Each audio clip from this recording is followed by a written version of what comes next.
statement. Gonna learn the consequence of being incompetent. Mental health is confidence, dreams and some honestness. I'm not here to save the day, that's for you to take away. I could play a million mind games, but instead I say something not illogical, something that is topical. Rub it on and watch it go, make yourself unstoppable. Dreams are irresponsible, but they're always possible. If you just believe, you could be so remarkable. Thoughts in my head, a collage and they spread. I'll be great one day, going off of my meds. No, I'm not giving up, no, I'm not giving in. I will make it to the top, taking off in the wind. I gotta make it, I'm saving every day to taste it. I'm patient, but my mind, it can hardly take it. I'm chasing a dream that I've had for several ages. A vacant, modern kingdom for the taking.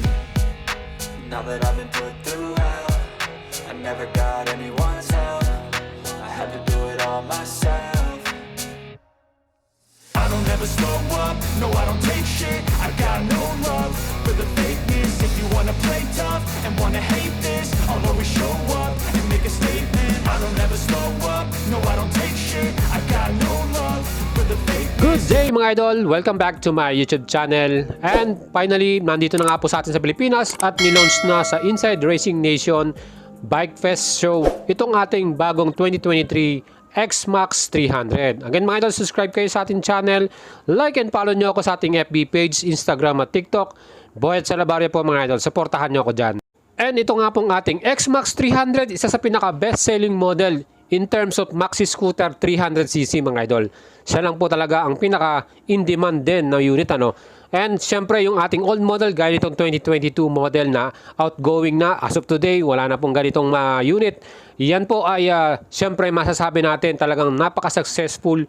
And for the longest time talagang hindi po pinalitan yung kanyang disenyo at yung kanyang style. So mga idols, after how many years, ito nga po binago na po ng Yamaha totally itong ating design. At of course, may dinagdag din silang mga features. Isa-isahin po nating lahat to. At samahan nyo ako mga idols. Especially sa front face niya.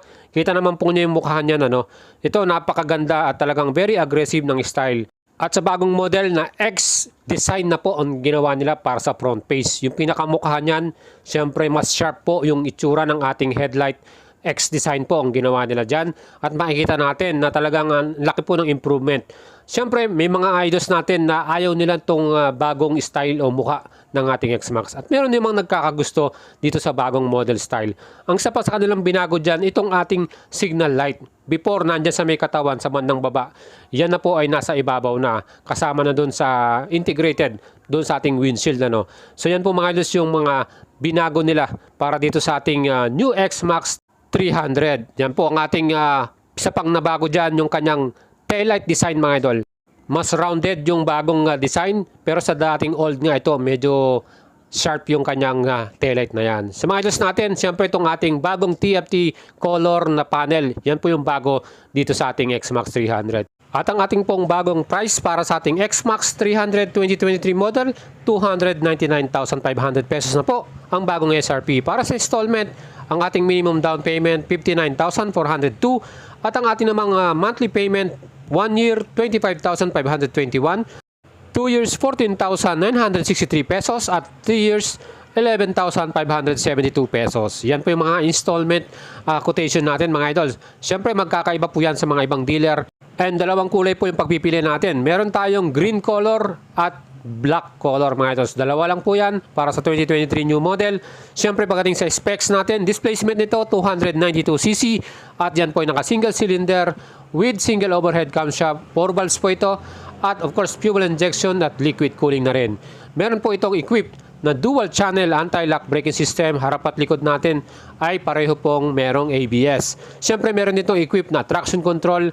At ngayong 2023 model, meron na rin po itong equipped na Yamaha Connect mga idol. Siyempre, i-connect na natin yung ating smartphone sa ating motor at makikita natin yung mga information. Kagaya nating last parking location, siyempre yung ating rides, pwede nating makita dyan sa ating smartphone via Bluetooth connection. Yamaha Connect po. Siyempre, pagdating po sa suspension nito, yan po ay naka-telescopic sa harapan at dual shock naman po sa ating likuran. At of course yung ating mga gulong, ang size po sa harapan 120/70 by 15 at sa likod naman ay 140/70 by 14. Pareho pong ano yan, tubeless yung ating mga gulong para dito. Well, para sa ating gas tank capacity, ang new model po ay merong fuel capacity na 13.2 liters. From the old model na 13 liters, so mas madami po ngayong new model. At yung bigat po, mas mabigat po yung ngayong model. 183 kilograms na po ang ating new X-Max from old model na 179 kilograms mga idol. So sa atin namang fuel consumption, yung ating mileage, same pa rin po yan, 32.3 km per liter. So malayo-layo na po mararating natin, lalo na kung nagtuturing tayo. Mas less po yung visit natin sa mga gas station. So mga idols natin, ang seat height po nito ay 795 mm.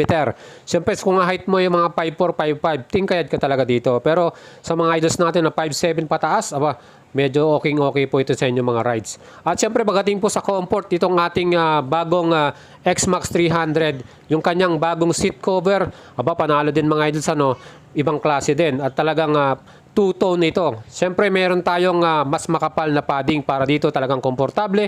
Kaya kahit kasama nyo inyong OBR, official back ride, o may angkas tayo, walang problema. Meron ditong grab bar sa likuran, hawakan ng ating official back ride. Siyempre naka-smart keyless system to. Meron din tayong mga compartment na side pocket sa harap. At yan po, nandyan din po yung ating USB charging port para sa ating cellphone. Pwede natin i-charge yan. Yung ating seat compartment, malaki rin po yan at kaya natin ikasya yung dalawang helmet dyan. At meron ding LED light dyan sa loob para pag sa gabi, naglalagay tayo ng gamit, pwede nyong makita yung mga nilalagay natin. Siyempre mga idols, itong ating X-Max 300, same pa rin yung design ng kanyang exhaust muffler. At isang asa na bago dito, yung ating taillight design. So makikita nyo, medyo may pagka rounding shape niya. Before matulis yan yung sa old model. At of course yung ating two colors, yung ating mga badge na X-Max, gold emblem po dito sa ating color black na model. At sa color green naman, black color yung kanyang mga 3D emblem na yan. So mga idols natin, kung kursunado nyo pong bumili nito mga idols, again, available na po ito sa market, any Yamaha store. At sa mga idols natin na nakaunang bumili nito, shoutout po sa inyo. Kasi talagang ang ganda po ng bago nating X-Max 300. Bagong TFT dashboard, sobrang ganda niyan dahil mas visible na at mas informative. Ito ang ating bagong TFT screen model. So mga idols, ano pong mas kursunado yung kulay? Itong black color ba o yung green color? Bagong SRP, 299,500. Sulit po ba ito mga idols? At kung gusto nyo bumili, pwede kayo mag-PM sa ating FB page. At of course, subscribe kayo sa ating YouTube channel. Pakihit ang all button para lagi kayong updated. Again mga idols, Boyet Salabarria po. Like and follow nyo ako sa ating FB at syempre Instagram at TikTok. Ride safe po sa inyo mga idols. Sana nagustuhan nyo itong ating video features for today. X-Max 300 2023. Share nyo po sa inyong tropa. At ride safe po sa inyo mga idols. Ciao!